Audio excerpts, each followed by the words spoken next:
Good morning. Welcome you out this morning to the Sunday school lesson. School's a loose term, but the morning of June 6th, 2021, we're halfway through the year. That's pretty crazy to think about. We're halfway through the year. I'm continuing on in our study of Revelation 14. Last week I feel like I picked up pace too much.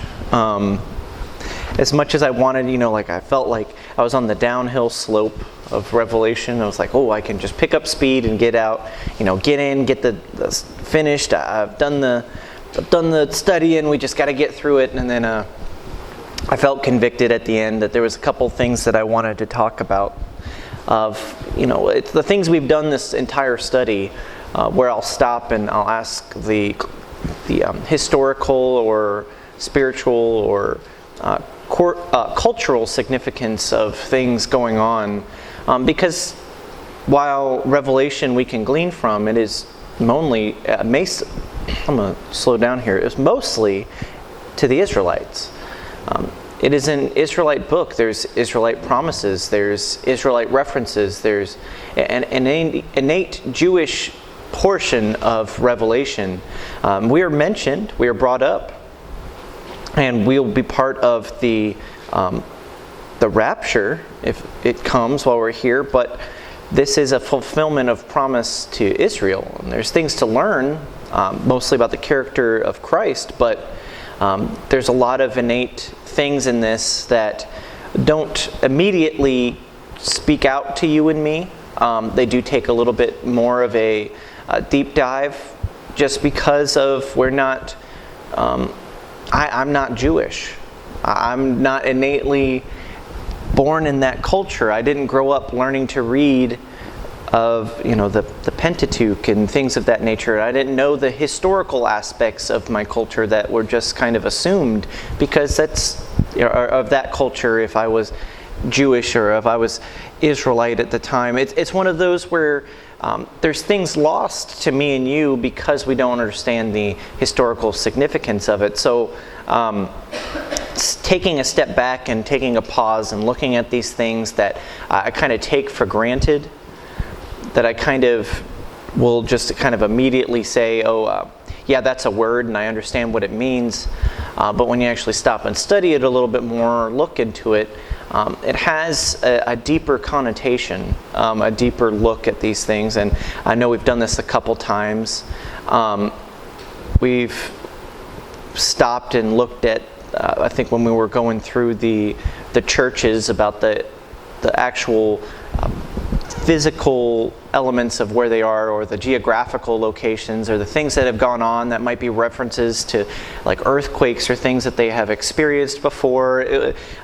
Just that it continues on, and I think is still appropriate through Revelation chapter 14.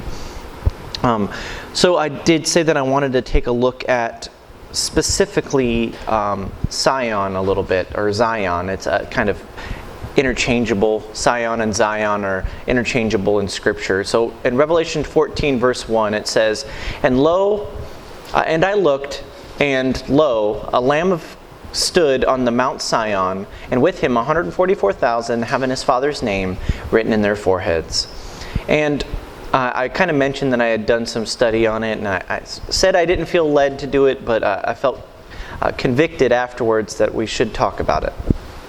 And it's even got, one of those catchy, titles that my dad has on his things. It's the significance of Sion. There, you see, like that? That's a good one.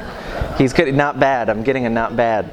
Yeah, it's a good one. It's where you can look at it and go, it's the alliteration, as Don was telling me. That's the word for it.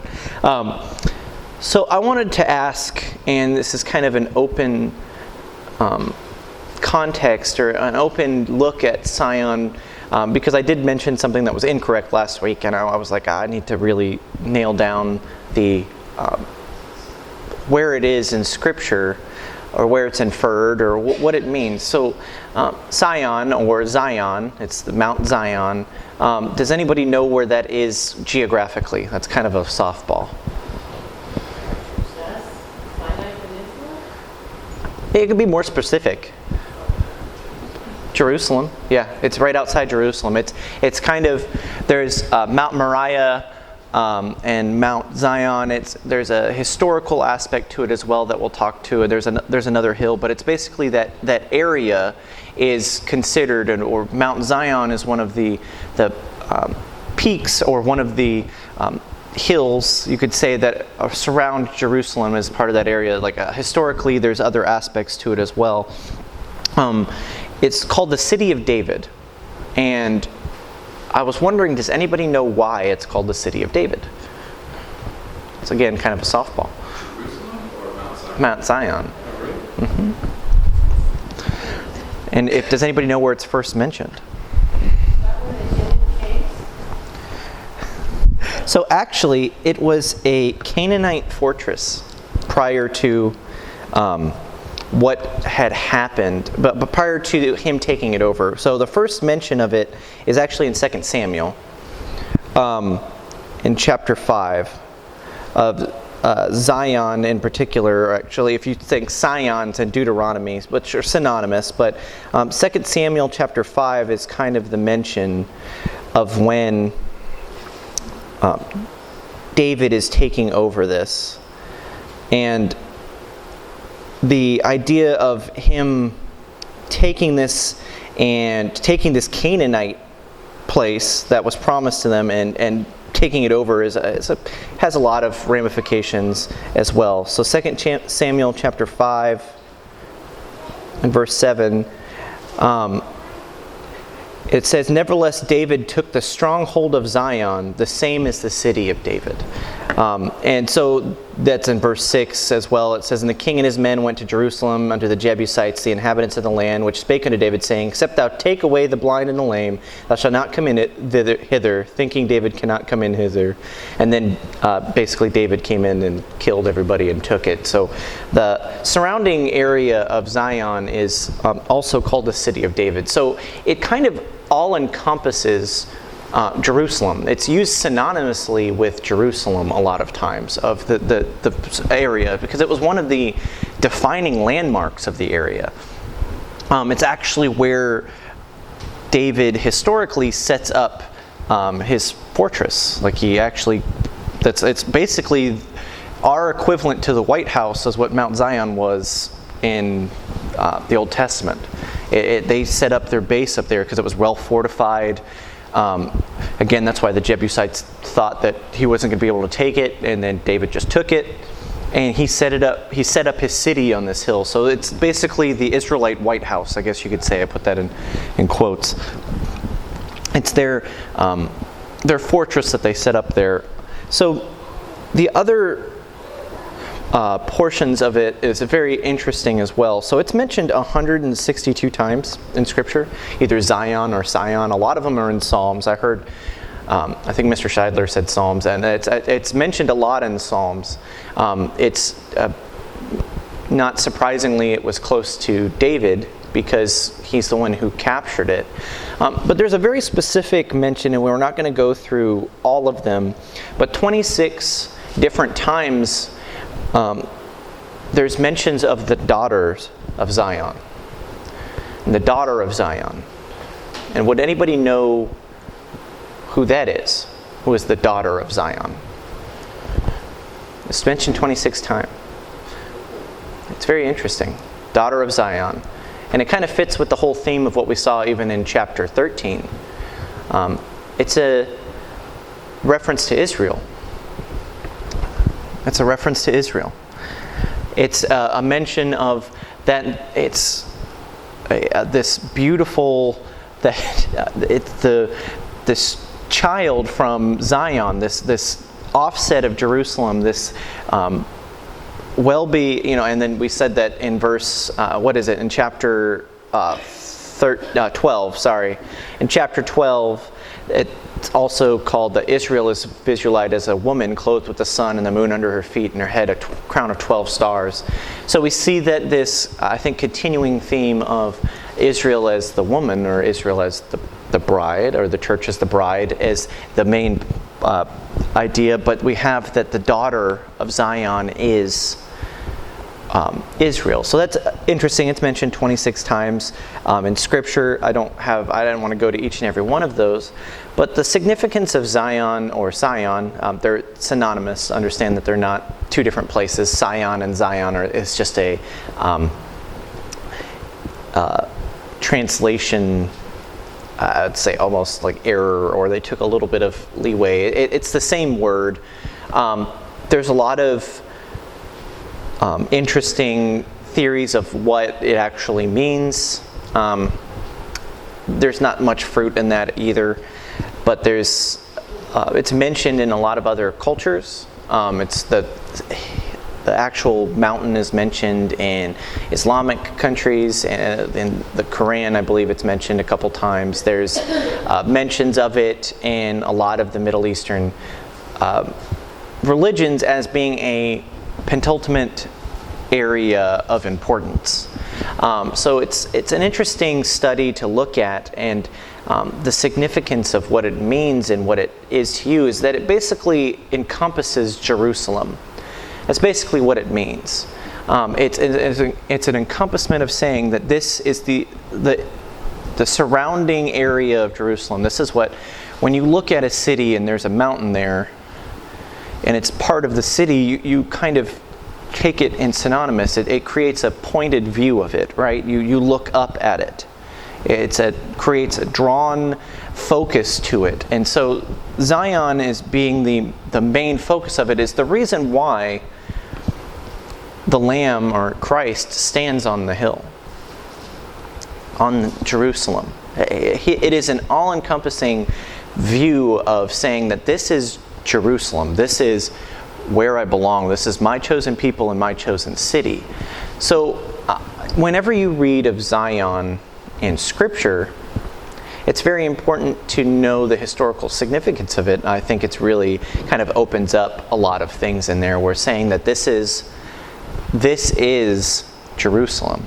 This is God's chosen place. This is where He wants to set up His kingdom. And it's, the New Jerusalem is also kind of what it has connotations of it as well.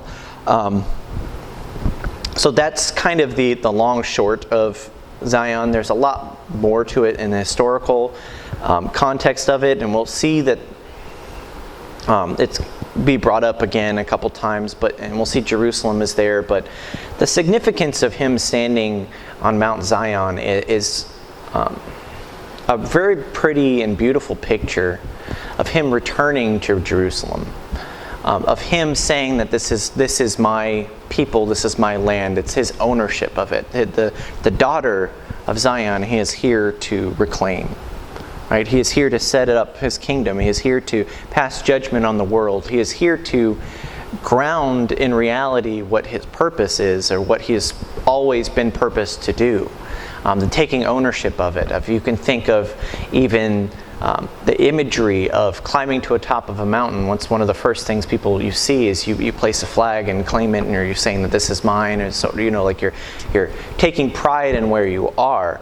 So Him standing on the mount is just this beautiful picture of taking ownership of Israel and allowing the 144,000, who are all Jewish as well, to be around Him, to sit there and take and bask in this glory.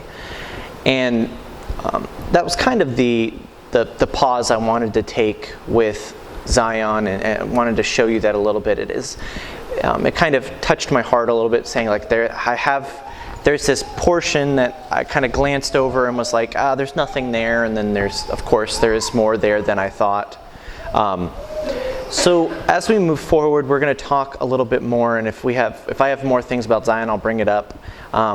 There's a lot of information, obviously, but there's a lot of geographical things that, there was places that it used to, like part of the temple used to sit there, and other things of, the geographical significance of it, but know that it's just a main focus of Jerusalem, and kind of encompasses that whole area, and is sometimes used as a synonym or in conjunction, saying that this is Jerusalem. Zion is Jerusalem, is this city, is this area. So one of the things that we see here is when He comes down to the mount, the 144,000 are with Him. And we've talked about them and how in their mouth was no guile, and how they were literal Jewish virgins, that they follow the Lamb. We've talked a little bit about their, which is an interesting phrase that they say, or the angel says after them, is that the Babylon is fallen, that great city, because she made all nations drink of the wine of the wrath of her fornication. This kind of this it's the three angel proclamation is a very interesting setup here, and I think that there's a little bit more imagery in there that we can talk about as well. The ability for them to have this proclamation come out of, they stand on the throne, they stand on the mount, he's standing on them with him. They have the Father's name in their foreheads. They hear the voice from heaven. They sing this new song that we harped on a lot last week, this beautiful new song. And then we see this in verse 6 and verse 8 and verse 9. We see this three-angel proclamation that's a little bit different. It's kind of similar to the, I guess you could almost say, like the vials and the bowls and the things that we've seen a little bit before, the trumpets, that the angels are providing this proclamation. But in this, I would want to ask, what is the difference between those angels that were doing things before and these angels here? Because, they all had specific purposes, those angels before, of doing the trumpets, the vial, the bowls, or doing all these different things that were required of them to do. But in contrast, we have these angels here. And it's, I think, a very interesting distinction to make of what they're doing here. Does anybody have an idea of what the difference between those angels are?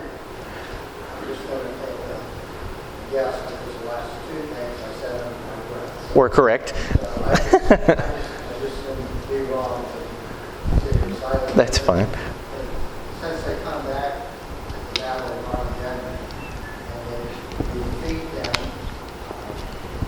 the adversaries, etc. I was thinking that they then give glory to our Lord here on earth and glorify. So that's definitely an aspect of it. Dawn, I thought you had your hand up too as well. I don't want to leave anybody out. It's more of a, this is not a warning, like to turn away. This is a prediction of what will come regarding the judgment.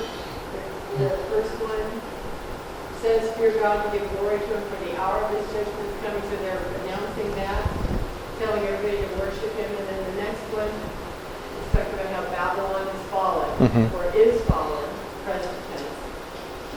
And then the consequence of that is all nations drink of the wine of the wrath of fornication. And the third one is again saying, this one is a warning. If you take the mark, then you'll be made to drink of the wine of the wrath of the judgment of God. So I think you're almost there as well. I agree that it has this prophetic nature. Dad, go ahead. One last one. Well, I would guess that you're talking about the angels who are pouring out the trumpet. We haven't got to the vials yet. Yeah, the vials are to come. Yeah. So this would actually be a more positive ministry. I mean, they actually are preaching the gospel to the people, and if they haven't taken the mark of the beast, then they can still get saved. So you're all correct. This was a dad question. So the idea that I was trying to steer you towards is all these three angels that show up here don't actually do anything. They just preach. They just say things. All they do is say things here. Verse 6, it says, I saw another angel flying from heaven, having the everlasting gospel to preach to them in the earth, and every nation and people, saying with a loud voice, fear God and give glory to him, for the hour of judgment is come, and worship him amidst heaven and earth and the sea and the fountains of waters. In verse 8, it says, and there followed another angel saying, Babylon is fallen, that great city. because she had made all nations drink of the wine of the wrath of her fornication. And the third angel followed them, saying with a loud voice, if any man worship the beast in his image and receive his mark in his forehead and in his hand, the same shall drink of the wine of the wrath of God, which is poured out without mixture into the cup of his indignation. He shall be tormented with fire and brimstone in presence of the holy angels and in the presence of the Lamb. They don't require to do anything. They're not asked to do anything. They're asked to preach. They're asked to give. They're asked to say. They're asked to teach. The time in which God shows up here, and I think it's a beautiful picture of, I guess you could say, the hierarchy. When God, the Lamb stands on the mountain, the angels pretty much instantaneously go into praise, or the gospel, or warning, or they talk about his righteousness, his the gospel. They immediately start talking about who he is and what he's doing. They immediately step back because they realize that they don't have to do anything. They're not asked to do anything. They're not assuming they have to do anything. And I believe because they know that God can do everything. God told them before to do everything, but when God shows up and has his physical form and they can see that he's on the mount with the 144,000, they realize they're not needed. They don't have to physically do things anymore. They're like, man, he's got it, but we're just going to say things now. We're going to talk about who he is. And I think that that's kind of a beautiful understanding of... and then there's actually the other one in verse 15 that I forgot. And crying with a loud cry. There's a couple other ones actually that I missed in the end of the chapter. But all of them are saying things and making proclamations until the very end when the angel thrusts the sickle into the earth. They're given this beautiful pause to sit and reflect on who Christ is. They say, I get to talk about God first. We get to talk about who he is. They get to have this portion, like my dad was saying, this uplifting portion of they get to spread the gospel. They get to warn others about what's coming. They get to take this beautiful message and spread it because he's here. They're like, he's here. And I think it has a great image of what we should be doing, honestly. I think it has a great connotation of how we should be acting. Angel, the literal translation is messenger. And I think it's something that we should be doing.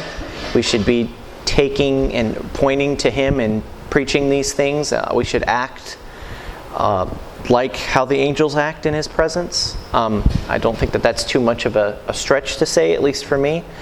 That we should have this desire to point, basically, to deflect, to say that it's not me, it's him. It's the one on the mount. It's the one with the 144,000. It's this ability of saying that these angels have great power, don't get me wrong. But until commanded, they don't use it here. Until commanded to do so, they say, I'm going to point my whatever consciousness or whatever I've blanked on the word. Whatever importance that they have, they're now taking it and moving it onto Christ here. And I think that that's a very small aspect of it, but just the instance that they all say things immediately first before doing something at the end of the chapter. Their first response is to preach. Their first response is to proclamate. Their first response is to warn, as opposed to just doing something and then doing it later. And I think that that's something that I definitely can learn from. I don't know if you guys have ever done something without thinking first. Probably not. But it has this aspect of they take a moment and reflect on who Christ is before the action, before they are asked to do things of putting the sickle into the earth and gathered the vine in the end of chapter 19 and the winepress and things of that nature. But before they could get to the actions required of them, they reflected his glory and who he was. They spread his knowledge. They spread the gospel. So I think it's just kind of a small thing, but I think it's important that these angels, which are granted immense power in Revelation, we've seen angels do incredible things already because of what was asked for them. But in the presence of God, the first thing that they could do was talk about who he is and what he's doing and what he is going to do. I don't know, that's kind of just a good reflection to me. I think that was something that was important. And I think the repetition of them saying and saying and saying is an important aspect enough that when it shows up multiple times, it's something to reflect on, at least to me. I think we're going to go on to the end of the chapter here next week. We'll talk about a little bit of the cloud and the sickle and reap, and there's a lot of other imagery in chapter 15 that's, I think, got a lot to teach us as well. It's going to be hard for me not to harp on the patience of the saints again. It's just such a beautiful thing. I think I've gotten it, but if I feel led to do it again, I will. But it's this blessed pause that it takes, and then it turns again, and we see this white cloud, the Son of Man in his crown, and in his hand a sharp sickle. So we see this, the figure here, which I believe is Christ again. But we'll talk more about that, I think, next week. It gets a little bit deeper, and how the imagery changes. It goes from the Lamb to the Son of Man. It goes from the slain to the King.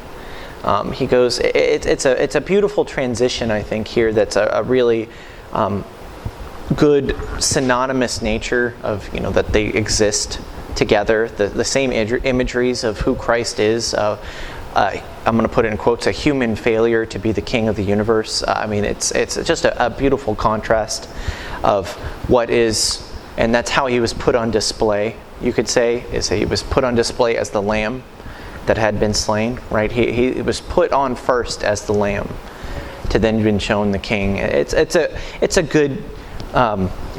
It's an awesome view of who he is, of how he's uplifted here. But we'll talk more about that, I think, as we go forth. John, if you don't mind closing us in prayer today.